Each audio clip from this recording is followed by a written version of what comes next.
De febrero.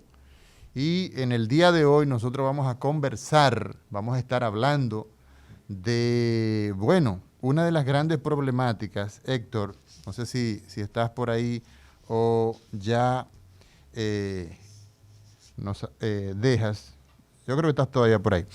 Vamos a estar conversando en el día de hoy con un profesional de la salud eh, que se ha dedicado a la odontología de inicio. Luego entonces hace una especialidad que es cirugía bucomaxilofacial y es el doctor Francisco David Rosado Domínguez, pero él viene a hablar específicamente de eh, las malformaciones que vemos con tanta frecuencia, que son un drama más bien. Y ya Héctor, ya Domingo y Ricardo Nieves hacían un introito eh, con relación a lo que significa esta entidad, como es el caso del paladar hendido, el labio leporino, en fin. Muy buenos días, doctor Francisco Rosado. Muchísimas gracias, doctor, por tenerme por aquí para este tan importante tema que me toca muy cerca en el corazón. ¿Por qué? ¿Por qué te toca tan cerca, doctor? Cuando tú trabajas con estos niños, que son niños que cognitivamente no tienen ninguna deficiencia y con una simple cirugía tú puedes devolverle la esperanza a una familia completa, cuando tú ves el rostro de esos padres, cuando ven cómo le cambia la cara y se llenan de esperanza y se ponen a llorar al verlo, no hay forma de cómo no enamorarse de este ¿Por tema. qué, por qué produce tanta tristeza la enfermedad y produce entonces tanta alegría al mismo tiempo, de forma, digamos que reacciones contrarias, cuando vemos la entidad y luego cuando se resuelve? Y parecería muy lógica la pregunta. Claro, simplemente porque es en cierto modo inevitable y porque tiene solución. Esa es la razón. O Ok, sea, ¿por qué? ¿De qué estamos hablando? La gente habla de labio leporino, habla de hendidura, habla de... leporino, hendiduras, exacto. fisuras. ¿Cómo, cuál es el término correcto, doctor Francisco Rosado, quien es, como decíamos, egresado de la especialidad de cirugía bucomaxilofacial y que ha tenido un fellowship, creo que fue por Neiva, Héctor, Un chismalejo. fue un poquito más lejos, fue en India, y también estuvo haciendo rotaciones en París, en Francia, ¿no? Correcto, en Dijon. En Dijon, eso es en la parte sur. De ahí viene la mostaza. Ajá, en el sur de Francia. Eso es por ahí, por la zona de Burdeos, cerca de Burdeos, Eso. cerca de la parte mediterránea. Entonces usted se entrenó hizo un fellowship en esta enfermedad. ¿Cuál es la manera correcta de referirnos a estas malformaciones, a estos defectos? Actualmente se les refieren como hendiduras labio alvéolo palatinas. Vámonos al paso, doctor.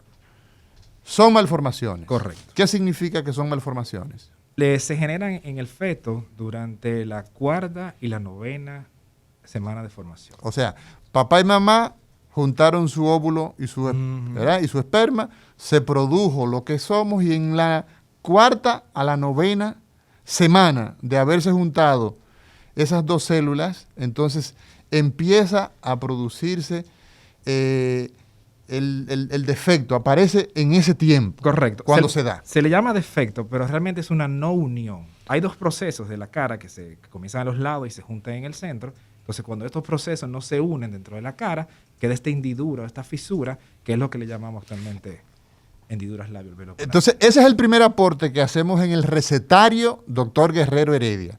Es un trastorno de cierre. Correcto. Como ocurre en la columna vertebral, con los mielomeningoceles, los meningoceles y todo esto, que son defectos defectos de cierre. En el caso de estas entidades son igual defectos de cierre, ¿no? Perdí el audio. Correcto, correcto. Los procesos del labio, del alveolo, donde van los dientes y el paladar, deberían de ya estar unidos a la 9ª semana, y cuando esto no ocurre, tenemos este tipo de defectos. A esto se le puede, hay muchas causas, tiene un componente genético, tiene un componente también nutricional, pero aún teniendo todas las situaciones para que salga el feto sano, pueden aún darse este caso. Y por eso es triste que familias que pueden tomar todas las medidas necesarias, se cuidan durante el embarazo, toman sus vitaminas prenatales, como quiera le puede salir un niño con este tipo de patología, y por eso es que yo digamos que es inevitable y siempre vamos a estar tratando con este tipo de problemas. Todavía la ciencia, de todos los estudios que han hecho, no han determinado una causa o una forma de cómo prevenir esta malformación. Doctor Francisco Rosado, entre Londres y Honduras, ¿dónde es más frecuente la malformación de este tipo? El defecto de cierre, el labio leporino, el paladar hendido, esa hendidura labio-alveolo-palatina, como usted decía. La incidencia varía entre 1 de cada 350, como lo tiene Pakistán, como lo tienen la mayoría de los países de Centroamérica, que tienen los mayores problemas. Y nosotros, por nuestra herencia africana, estamos aproximadamente en 1 de cada 700. Entonces, 1 de cada 700. Olga, en producción, acá atrás, calcúlame, somos 10 millones mal contados, 12 millones. Entonces, 1 en cada 700, para ver más o menos cuántos casos, el doctor conoce la cifra, pero por año estaríamos hablando, Olga, de... Anualmente son casi 200 casos nuevos que recibimos cada año por la tasa de natalidad que tenemos actualmente. 260, diría, ¿verdad? 200 casos, es más o menos lo que tendríamos nosotros acá. ¿Estadísticas tenemos oficiales? No. No. No tenemos ningún tipo de estadística oficial. Perfecto. Entonces, una pregunta, doctor. Se asocia con trastornos de tipo genético, ¿verdad? Correcto. La etnia. Correcto. Somos descendientes de África en muchos países de esta América Latina. ¿Y la pobreza? ¿Cómo se asocia, doctor? Perfecto. La nutrición también tiene un factor importante, la deficiencia de ácido fólico, a causa de este tipo de problemática. Incluso lo vemos más en la población más empobrecida, precisamente por ese asunto de que no tienen acceso a los cuidados prenatales que debe tener cada madre. Entonces, eso a nosotros nos dice mucho, eso nos dice bastante, porque cuando tú tienes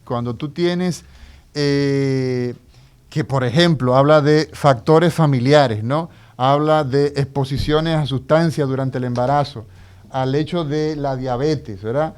El tema del seguimiento prenatal. Eso, habitualmente, en países desarrollados, pues como que es muy básico que la mujer que está embarazada haga su chequeo prenatal. Correcto. Pero aquí, doctor, usted se encuentra en muchos casos que la primera visita que hacemos... es en el parto. ¿Es cuándo? En el parto. En el parto. Y entonces, cualquier cosa que haya ocurrido, nos damos cuenta en ese momento. Entonces, ese es un tema de un corte social muy profundo. Doctor Francisco Rosado, ¿en quién es más frecuente? ¿En niños o en niñas? Es niñas más frecuente, pero es 51-49. Realmente no hay una diferencia importante en cuanto a esa parte, pero sí es más frecuente ya en familias que hayan tenido historia de labio y paladar hendido. Ok, de manera que si tenemos que hacer una diferencia por sexo, sería un poquito más en hembra. Correcto, un poquito más en hembra. En las niñas. Pero es estadísticamente relevante, pero muy pequeño. Muy pequeñito, ¿verdad? Ok, entonces, doctor, una vez, por ejemplo, nosotros hemos visto que esta enfermedad, esta situación se presenta, ¿verdad? Y lo identificamos prenatalmente.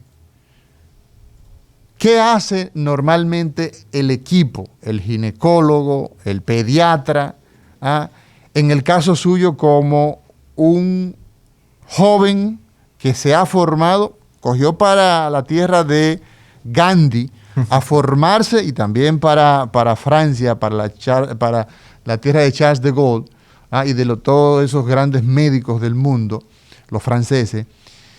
¿Cómo se hace la organización si identificamos prenatalmente que el producto viene con ese defecto? Mira, la cantidad de especialistas y el equipo multidisciplinario que se necesita para manejar esto es bastante grande. Lo primero que necesitamos es el apoyo de la psicología para preparar a estos padres, para esta criatura, para explicarle que probablemente va a nacer perfectamente sana con un simple defecto en la cara. Eso, y para que estés listo. Lo otro es que a veces las sonografías, aunque sean 4, 5, 6D, a veces mienten y a veces es un pequeño defecto que cuando nace el feto está perfectamente normal. O sea que no tiene que cundir el pánico. Ya cuando nace la criatura, vamos a comenzar con el problema de la nutrición. Si tiene labio o paladar, probablemente no va a lograr la succión del seno. En algunos casos sí lo hace, pero se pueden elaborar unas plaquitas para ayudar a la nutrición. Esa nutrición que va a ser necesaria para que el bebé esté sano, que esté fuerte, para que eventualmente podamos hacer la primera cirugía, que es la cirugía del labio.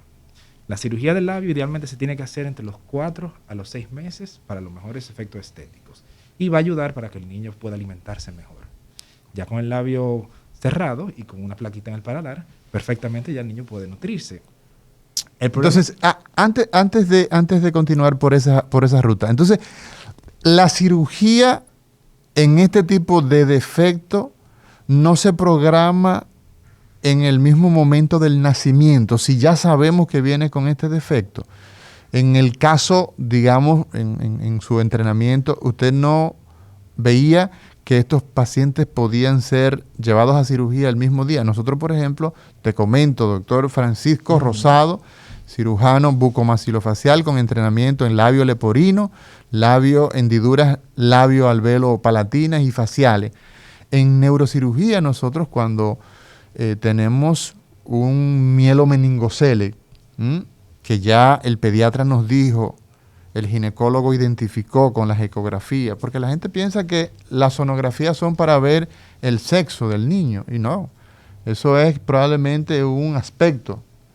Nosotros programamos la cirugía, el desembarazo con cesárea y ese niño inmediatamente lo llevamos a cirugía, a corregir el defecto.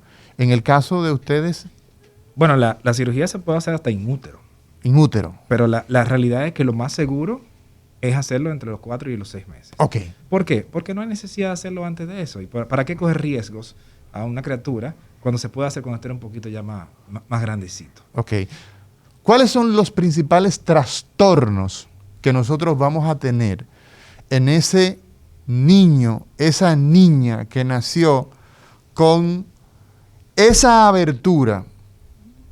Yo quiero que tú me describas cuáles son las principales, pero cuáles son la siguiente pregunta sería esa. Descríbeme físicamente, cómo vemos, cómo identificamos el paciente que tiene este tipo de malformación o de defecto de cierre. Visualmente va a ser la apertura en el labio, que va a tener los músculos del labio que se van a mover independientemente. ¿Cuál labio? ¿El de arriba o el de abajo? Ese es otro tema de fisuras faciales. Los labios inferiores pueden tener, pero esas son las fisuras craneofaciales tipo Tessier. Pueden existir fisuras del labio inferior, pero las más comunes, por mucho, son las del labio superior, el alveolo y la nariz. Entonces, en el labio superior, ahí encontramos que está abierto. Puede ser una sola abertura o pueden haber más. La complejidad varía desde una fisura incompleta de un pedacito solamente del labio y puede afectar el labio, la nariz completa, el piso nasal, el alveolo, el paladar y el paladar blando. Llévamelo al paso porque le estamos hablando al pueblo en esta rumba 98.5 y cuando regresemos seguimos hablando con el doctor Francisco Rosado en este recetario doctor Guerrero Heredia de labios leporinos, hendiduras labio alveolo palatinas y demás hierbas aromáticas.